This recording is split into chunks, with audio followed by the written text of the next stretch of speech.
el material que vamos a ir produciendo en cada clase teórica y en cada clase práctica.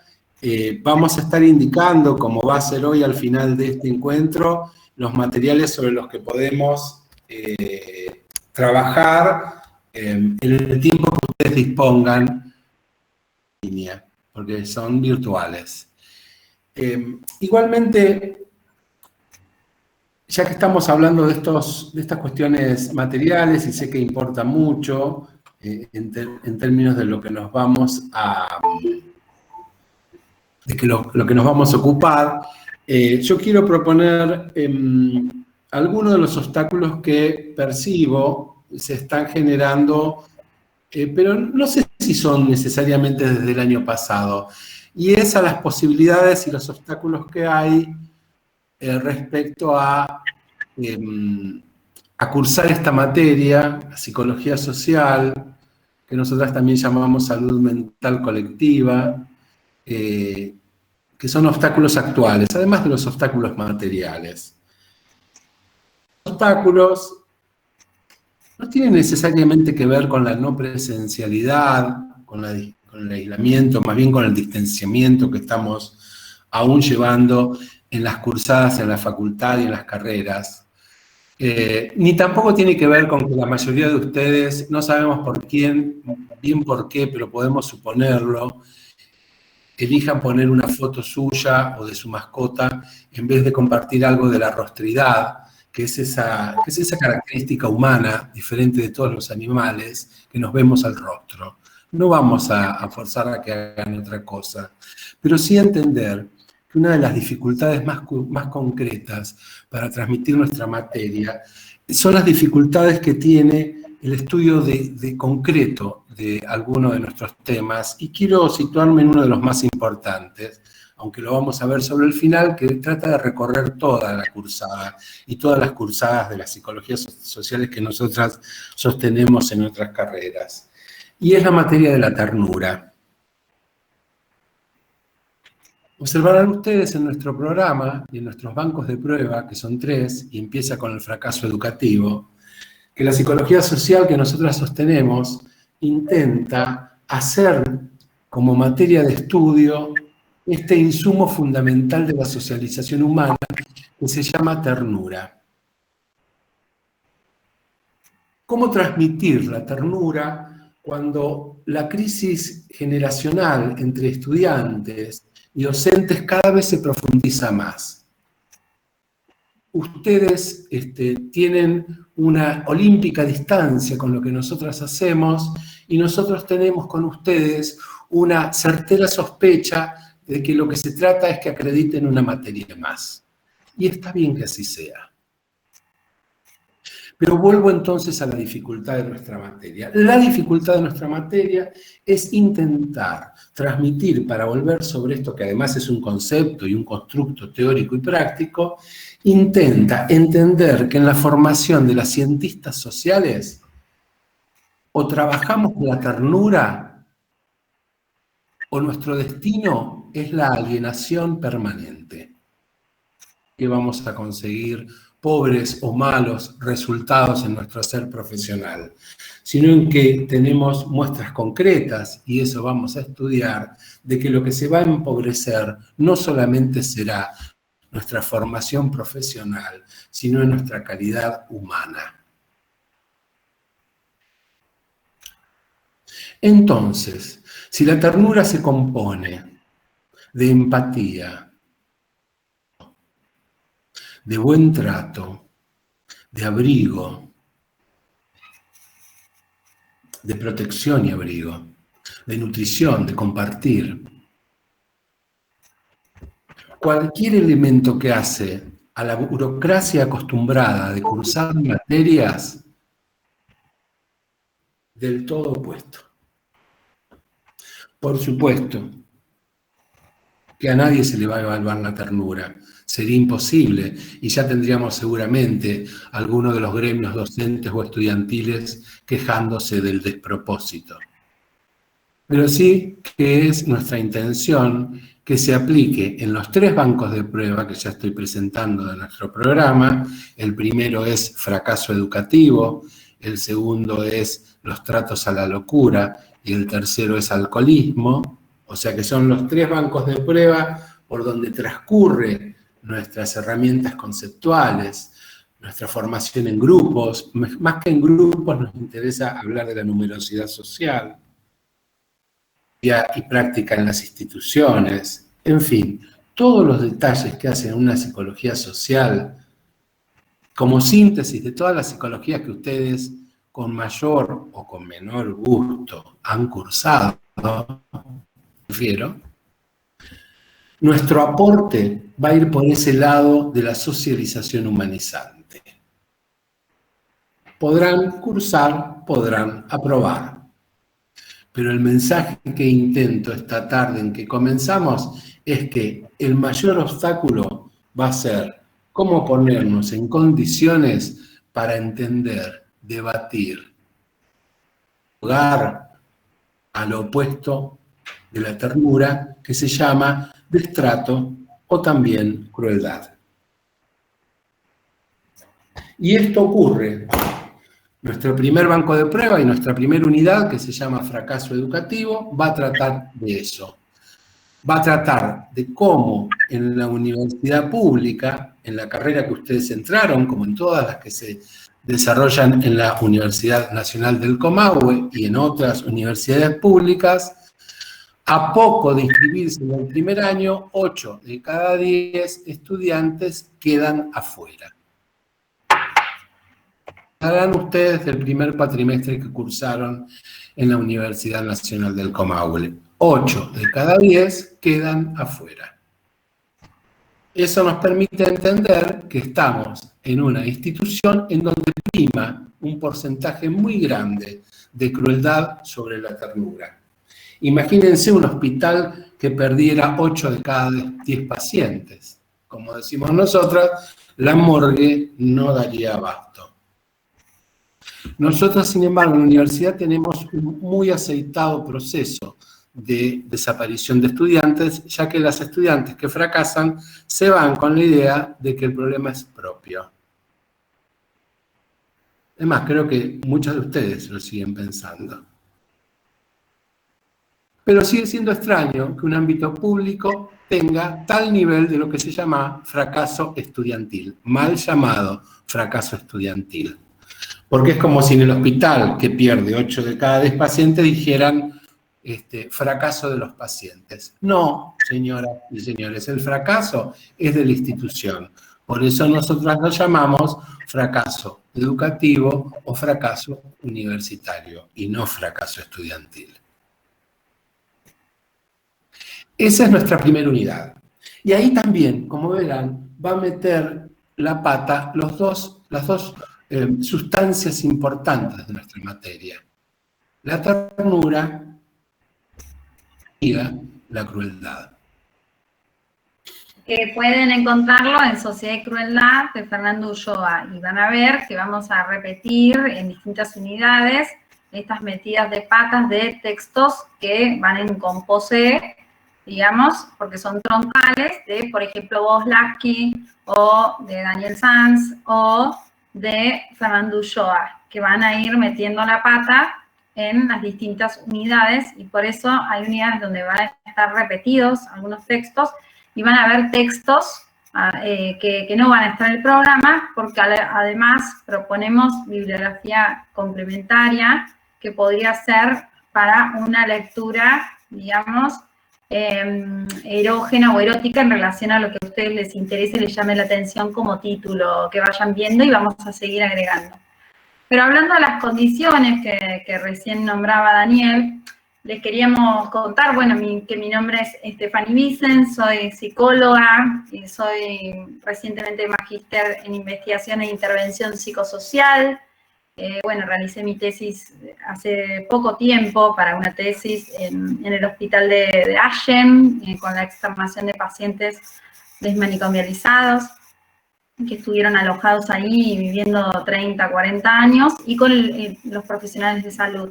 Nosotras somos profesionales de salud y también somos docentes, ¿sí? Y estamos en una cátedra que tiene una gran historia. Yo en realidad empecé en psicología, de hecho estoy viendo un estudiante aquí presente que creo que ya estuvo cursando conmigo, que es Lau Pacheco, te mandé al frente. Pero te reconozco, entonces me parece que está bueno que nos reconozcamos, ¿no? Y ya nos conoce, ya la cursó, tengo una muy buena imagen tuya, así que no sé, como que me sorprendió verte, pero bueno, espero que sea bueno.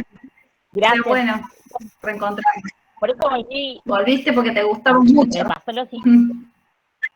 Volví porque me gustó, porque yo ya rendí al final, pero como es la burocracia de la facultad, con esto de yo apenas me cambié, empecé a reclamar el tema de las correlatividades, no pasó nada, y digo, bueno, no me voy a quedar esperando, voy a hacer el trayecto nuevamente, y además yo siempre siento que no somos los mismos que hace años atrás, así que, claro, nada, contenta de volver a participar. Bienvenida, bienvenida. Serás de buena ayuda. Estarás invitada a colaborar. No podrás ser una más. Así que estoy invitada a participar y con las compañeras también. Y entonces queremos que sepan que es una cátedra en la que yo soy, digamos, nueva. Estuve el año pasado y porque estoy hace 2012 en psicología, pero no en servicio social, porque se fue una compañera y desapareció un cargo de asistencia de docencia que estamos reclamando, ¿sí? O sea, a esta cátedra le sacaron un cargo de asistencia de docencia. Y el año pasado, digamos, faltaba una comisión más, porque se inscribieron 90 estudiantes, y vamos a tener que estar atentas porque hasta el 30 se pueden inscribir, y ya son 45 personas, y estamos en 19. Si se supera el número de estudiantes, hay que reclamar, y en esto les vamos a pedir colaboración, otra comisión más para que nos traten bien a nosotras como docentes y reconozcan nuestros derechos de cuidarnos en la no autoexplotación, ¿sí?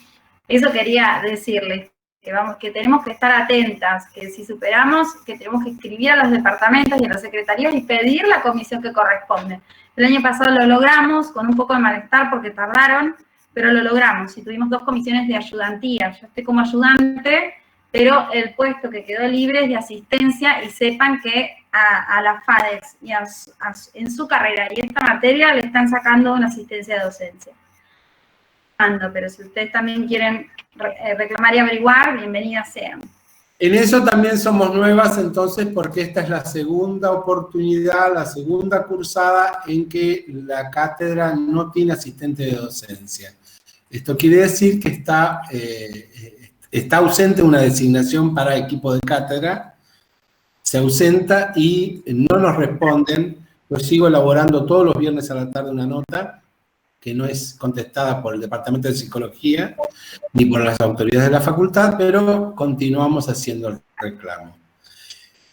En este punto, Steffi, me gustaría ver si hay alguna posibilidad de pregunta o comentario, ¿no? ¿Qué piensan? ¿Qué dicen? ¿Cómo vamos?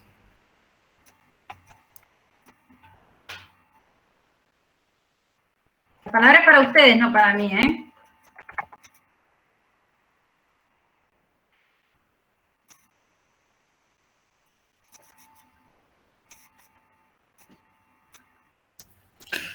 En el múltiple choice podríamos decir, A, quedó todo muy claro. No quedó nada claro y no hay posibilidad de pregunta alguna, porque no entendí nada. C, es tal el grado de intimidación instalado en el estudiantado que cada vez que los profesores preguntan qué piensan, saben los estudiantes que es una trampa. Porque los únicos que tienen la verdad de la milanesa para la respuesta son los profesores. Y ya nos educaron en eso de que cada vez que preguntan, las respuestas las tienen ellos y solamente ellos. Pueden A, B o C. Bueno, ahí está alguien con la mano levantada, la escuchamos. No, A y C. Quedó todo bastante claro, y la C creo que también es bastante real. Lo veníamos hablando en otra materia de esta carrera, áreas y recursos del tema, estábamos viendo a Freire, ¿no? Y del tema de cómo nos inculcaron a nosotros el no poder expresarnos y la presión constante de no poder equivocarnos y qué hacemos si decimos algo malo, y como que eso se nota en todas las materias, digamos, y se nota que lo venimos trayendo, creo que, o por lo menos voy a hablar por mí, a mí me cuesta muchísimo al principio hablar. Sí, Por eso Julieta, mismo. esa también será materia primera, entonces, si le parece, ya que lo están tratando, y me parece prioritaria también para la situación en la que nos encontramos, y nosotros le llamamos intimidación. Es más, el grado de intimidación que existe en el estudiantado, entre el estudiantado y las docentes, el grado de intimidación, la profundidad de la intimidación, es el grado de mortificación, es el grado de pérdida de la salud mental colectiva.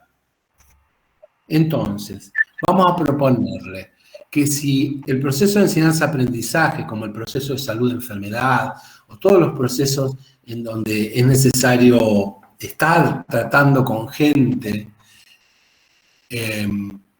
no se genera ternura, como decíamos hace un momento, no se genera algún grado de intimidad, que es lo opuesto a la intimidación y que es seguridad psicológica, vamos por muy mal camino. El asunto, Julieta, por eso es muy importante su intervención en esto, es que lo que sucede en la intimidación en el tiempo que ustedes ya están en la carrera, imagínense a mí como docente hace 30 años que estoy acá, la intimidación se naturaliza.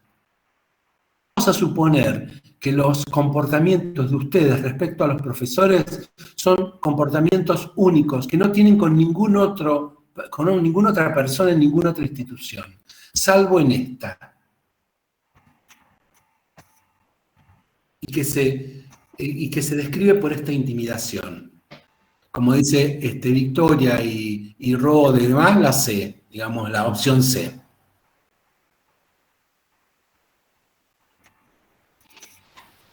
¿Quién más? ¿Qué dicen? ¿Qué quieren compartir? ¿Cómo están? Fíjense qué pregunta imposible, que en cualquier lugar, en la cancha, en un ascensor, en la cola del banco, cualquiera puede hacer. ¿Cómo están? Es una pregunta que no recibe respuesta desde los estudiantes y lo hace un docente. Estamos en un lugar en donde el clima de intimidación es más profundo que en un manicomio. Lau, ¿qué dice? Sí, bueno, como decía Juli, yo creo que es bastante claro el inicio también por ahí, la impronta que le están marcando a la materia, porque si nos ponemos a pensar, hacemos como el recorrido, ya dejaron detallado cómo viene el panorama, el posicionamiento de la cátedra, marcando esto de que no es lo mismo fracaso estudiantil que productivo. Entonces yo creo que ya se va marcando la mirada que hay, y qué sé yo, desde el lugar estudiante uno se puede, en mi caso personal, yo ya estuve, pero siento que si está llegando, te das una idea de lo que viene, y me parece que de eso trata, ¿no? De como perderle el miedo a esta incertidumbre de cómo me van a tratar, de qué va a pasar, de cómo lo voy a vivir, y correrse un poco de eso. Y generar, bueno, un intercambio. Porque, bueno, nosotros siempre venimos a aprender, y en la facultad siempre se aprenden muchas situaciones que por ahí generan demasiada incertidumbre, y está bueno correrse de este lugar y empezar a generar estos espacios de escucha, de buen trato. Me parece sumamente importante, y más estando en segundo año, que es cuando uno comienza de alguna forma a formarse. Así que bueno, gracias por el espacio y con ganas de jugar. Buenísimo, gracias. Lau.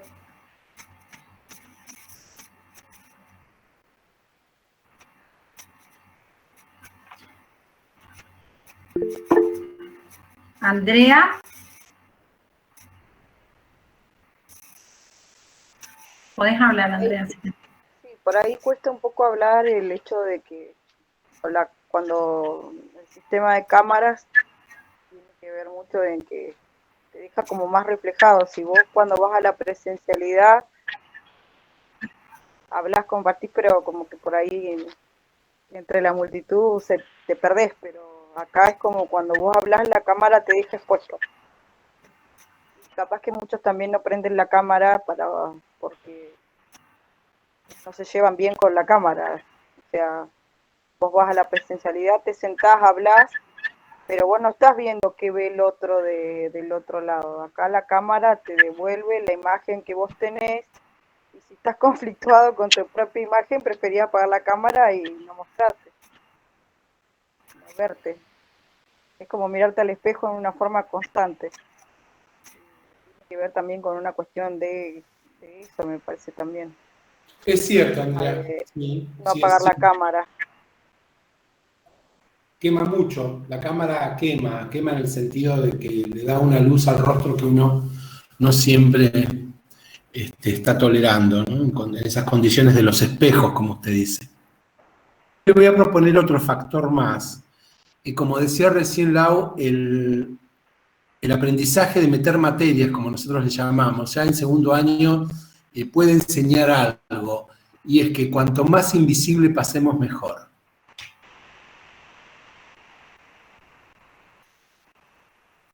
Particularmente el tema es que las pocas veces que vos hablás y pensás diferente al profesor, trae ciertas consecuencias. Bueno, yo cursé hace poquito una materia y por hablar y pensar diferente al profesor, después mis prácticos todos fueron desaprobados. Entonces, cuesta un poco hablar, cuesta exponerse, cuesta posicionarse desde un lugar que quizás uno tiene una construcción diferente al docente y uno prefiere a veces guardar silencio, hacer lo que dicen y listo. Está bien, sí. Eso mismo va a presentar Voslaki y no es la primera vez que escuchamos, Andrea, sobre estas escenas, digamos, de arbitrariedad o que posicionan a los estudiantes en un lugar de dependencia, ¿no? En relación a necesito que me apruebes, así que decime qué querés que te diga, ¿no? Entonces, sabemos de lo que estás hablando, Andrea. Por ahí en Voslaki, en alienación vocacional profesional y en el vínculo profesor-alumno, en ese texto lo vas a poder entender y ver mucho mejor, y sobre las situaciones que nos duelen o las situaciones institucionales que más nos lastiman, qué mejor que entender para poder sentirnos mejor, digamos, ¿no? Para poder liberarnos de alguna manera de los lugares de mayor sufrimiento. ¿Sí? Psicología social propone una crítica a la vida cotidiana en las diversas instituciones que nos atraviesan, y como no podemos estar fuera de las instituciones, entonces van a ir cambiando las instituciones de acuerdo al ciclo vital en el que nos encontramos, a la etapa vital, y eso habla de que posiblemente hoy nos encontremos atravesadas por lo menos por 2, 3, 4 instituciones, contando la del trabajo, la institución educativa, la institución familia, o la institución pareja, o la institución actividad física, digamos, no sé, la institución que ustedes estén atravesando hoy, en ese sentido, con sus diversas organizaciones institucionales. ¿Alguien más? Para la larga lista de frases de la crueldad que destila la educación universitaria, les propongo esta. Más vale quedarme callada y parecer estúpida que abrir la boca y confirmarlo.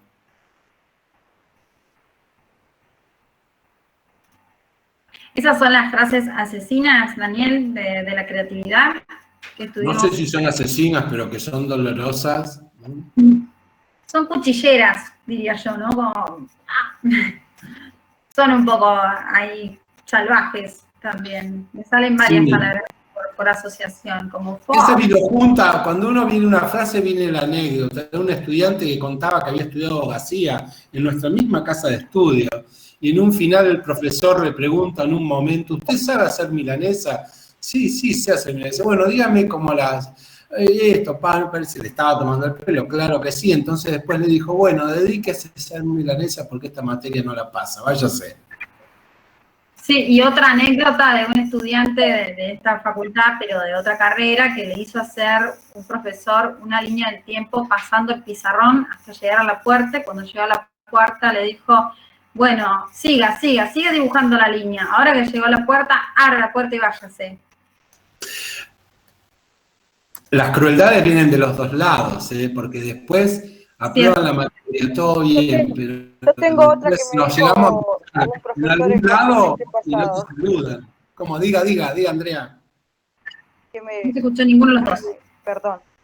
Yo tengo otra que me dijo el profe del cuatrimestre pasado cuando le hice un reclamo, que por qué, en qué se había basado en ponerme la nota, y me dijo, es que depende cómo yo me levante. Si estoy de buen humor, bueno, estás aprobada, y si estás de mal humor, y bueno, que tengas buena suerte. Así me contestó. ¿Qué tal,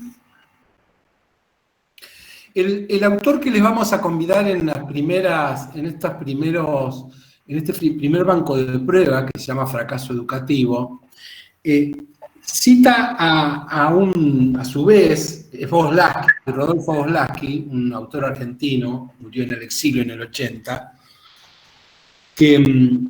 que dice que los estudiantes han aprendido, más allá del contenido de las materias, a obedecer.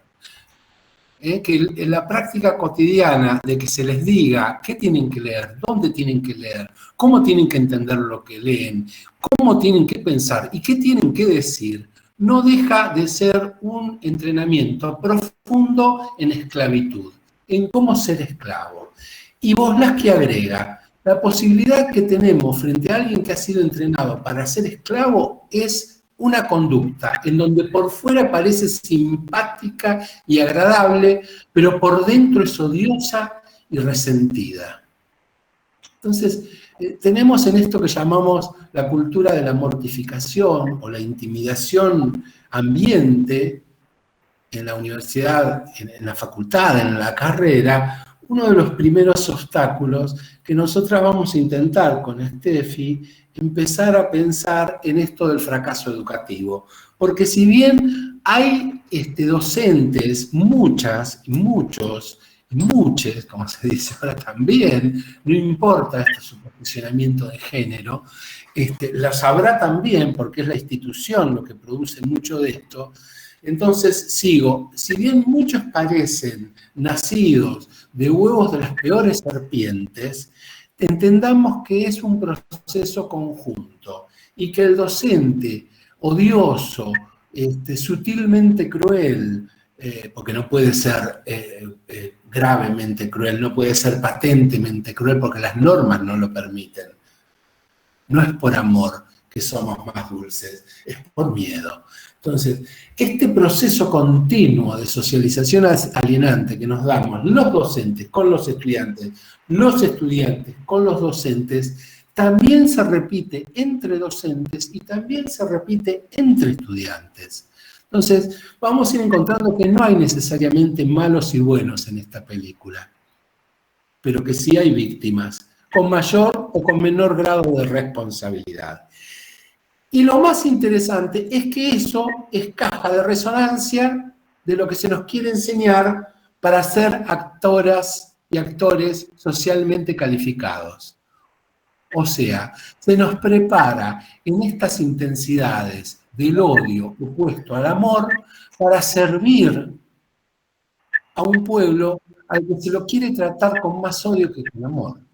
O sea, en eso, los estados, el retroceso de los derechos humanos y la formación universitaria hacen un excelente maridaje.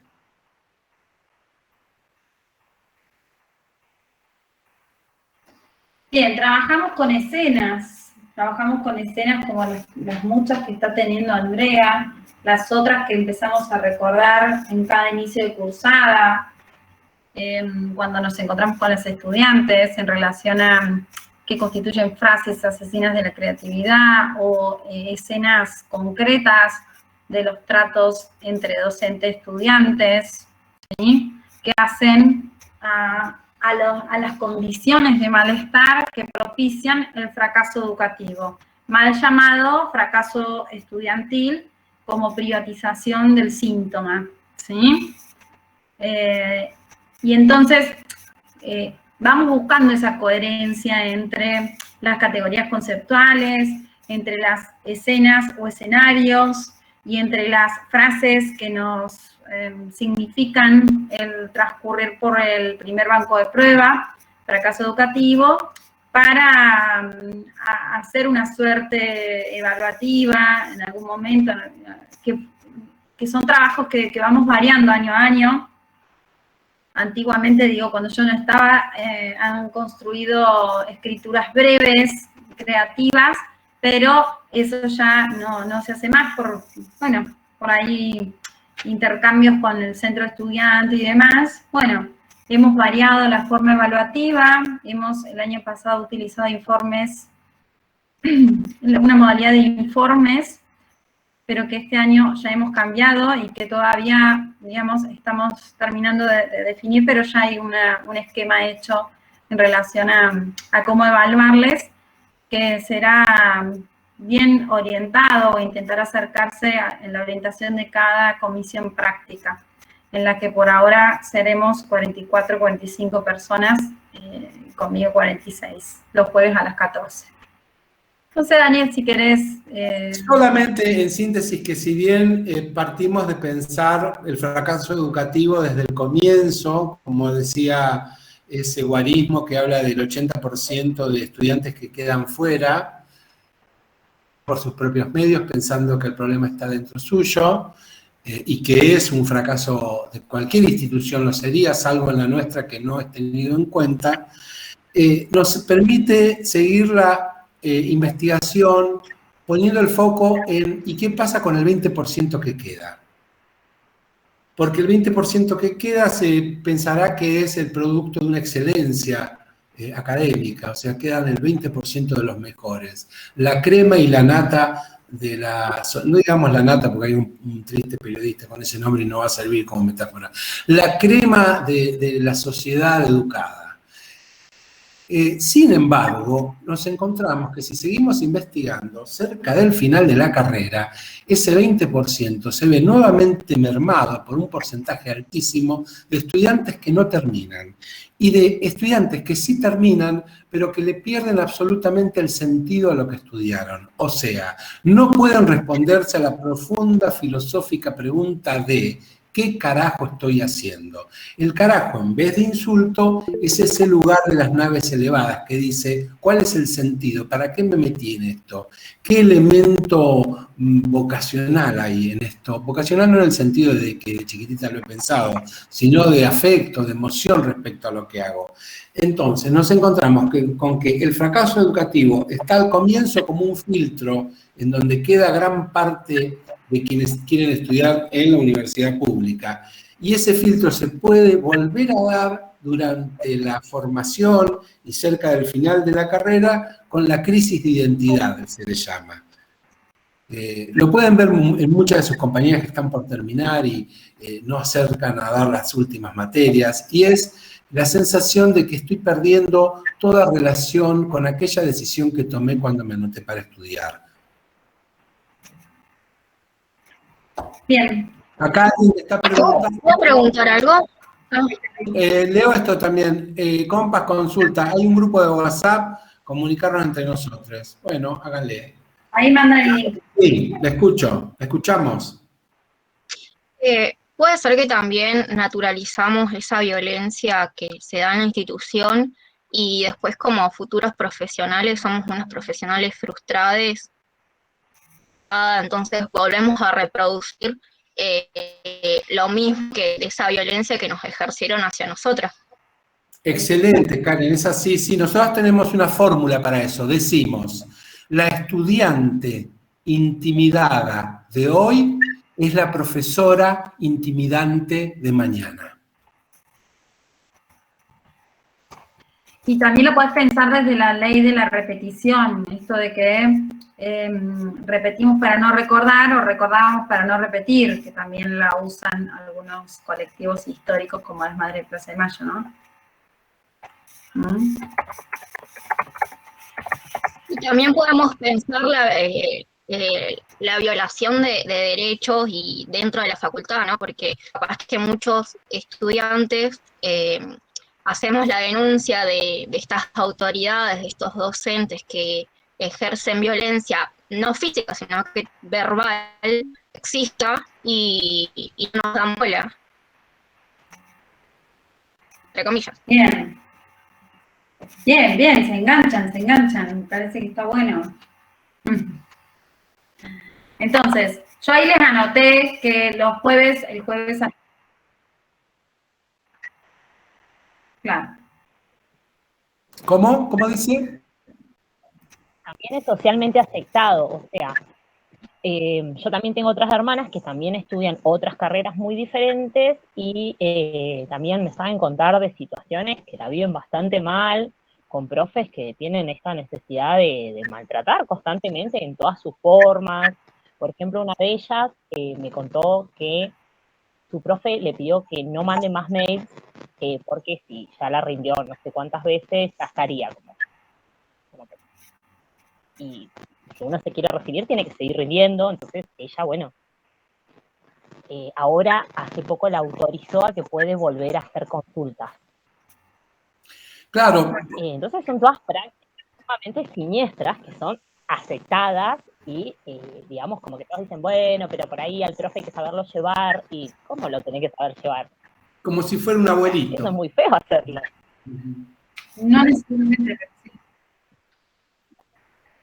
Claro, como que uno se tiene que adaptar porque tiene el poder. Entonces, yo a veces pensar, le digo, bueno, perdón. No, habla Karen, por favor. Paulina estaba. Paulina. Bueno.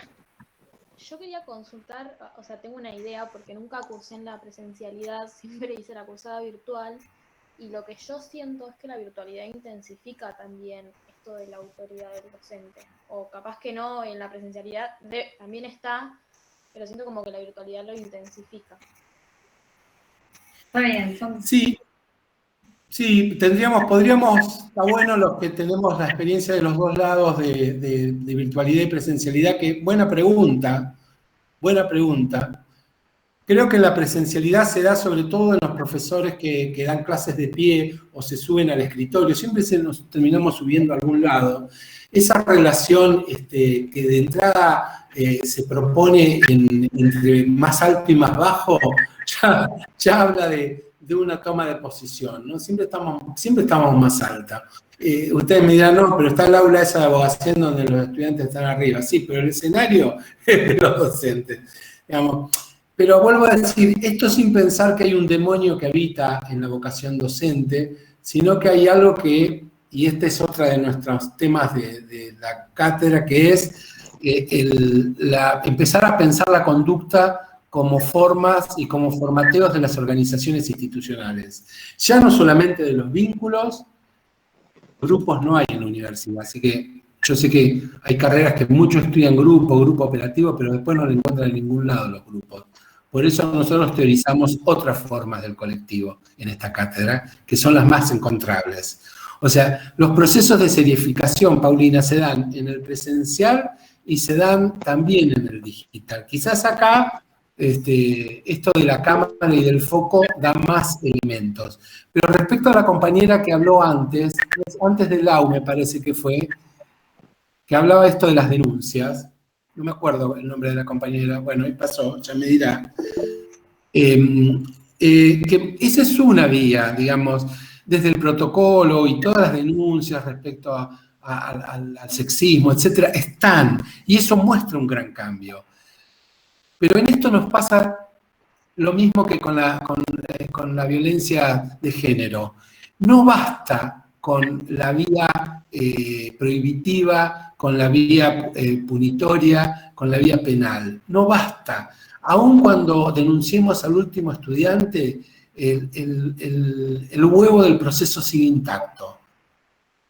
Aun cuando metamos al último agresor de una mujer en cárcel, la cultura que produce la violencia de género sigue intacta. O sea que parece que necesitamos procesos que estudien no solamente la punición, sino también que hablen de la ternura, que declina para que alguien se transforma en un odiador perpetuo. Bien. Karen, ¿qué dice? No, estaba pensando como que a raíz de todo esto, ¿no? Como que hay algo oculto, ¿no? Porque capaz que una cátedra te puede manifestar como una buena onda, pero llega el momento de corregirte y todo mal, y vos te preguntás, ¿qué hice mal? O capaz que te impone el hecho de utilizar las reglas APA y no sabemos usarlas. Y nadie nos dice o genera algún taller o algún aprendizaje para que nosotros aprendamos. Tienen la posición de enseñarnos no bancaria, pero se contradicen. Bien. Bien, es cierto. Ahí con Voslaski lo vamos a entender muchísimo mejor porque hay unos postulados que se parecen mucho, o reflejan, representan mucho lo que vos estás diciendo, Karen. Bien. Andrea. El tema de la ternura. En este momento los liderazgos con ternura se toman como debilidad. Cuando hay personas que están en el liderazgo y son tiernos o son, digamos, flexibles a ciertas cuestiones y abiertos al diálogo, los que están, digamos así, en el equipo o forman parte lo toman como una persona débil. No sé, la sociedad no está avala o respeta los mecanismos de ternura o de flexibilidad o de empatía. ¿Es tan cierto eso, Andrea? Sí, fíjese que las materias más valoradas en la universidad son las más difíciles, las que no se pasan fácil, las que se sufren. O sea, estamos presas de las palabras acá, porque el viejo díptico de que la letra con sangre entra, está sutilmente en cada una de las palabras que usamos. Hablamos de carrera, nadie habla de paseo. Hablamos de rendir, nadie habla de disfrutar. Hablamos de evaluar, hablamos de bochar. Y en los pasillos hablamos de meter, sacar o tirar materias. O sea, el lenguaje es un lenguaje de mortificación, no es un lenguaje de alegría. No es un lenguaje, y cuando digo alegría no porque tengamos que estar bailando todo el día, sino que, ya lo dijo Jaureche, nada bueno se hace sin alegría como acción constante del placer y del goce por aprender, por transformar el mundo, etcétera, etcétera. Paulina. Y acá hay Victoria Ampuero, y no sé si ya estamos medio sobre la hora, Daniel, o si vos querés seguir, no tengo problema. Pero Victoria Ampuero dice, en este contexto de la virtualidad también aparecen los malos tratos de los profesores por tener una mala conexión a internet o una computadora que no funciona, el micrófono o cámara, sin comprender la situación. Bien. ¿Y Paulina? Yo con respecto a lo que decía el profe, es como dónde queda el deseo que te impulsa a estudiar lo que estás estudiando frente a todos estos conceptos de carrera, rendir, evaluar, que uno quizás no se da cuenta y el deseo se pierde, y yo creo que es el motor de elegir dónde querés estar. Bien. Bueno, está buenísimo que el debate anuncia entusiasmo. Perdón. Hola, profesor. Yo quería hacer una consulta antes de que nos vayamos. Para la clase que viene, sí. ¿Leemos algún texto en particular para...? Bien, Nacho, bien. ¿Cómo? Para la clase que viene, algunos ya puso Steffi en el chat. Yo voy a mandar un correo con los recursos virtuales. Quiere decir, son 2 videos, una presentación de 4 minutos y otra de 19 minutos, más el texto que va con eso, y con eso nos vamos a encontrar en la primera clase teórica. Steffi dirá respecto a prácticos. Sí, ahí les anoté los textos de la unidad 1 y les fui nombrando los que estuvimos, las categorías que estuvimos trabajando hoy, ¿sí? Y nos vemos la semana que viene, entonces. ¿Bien? Bienvenidas y nos vemos. Gracias. A ver si podemos disfrutar algo de todo esto. Hasta luego. Chao, nos vemos. Chao.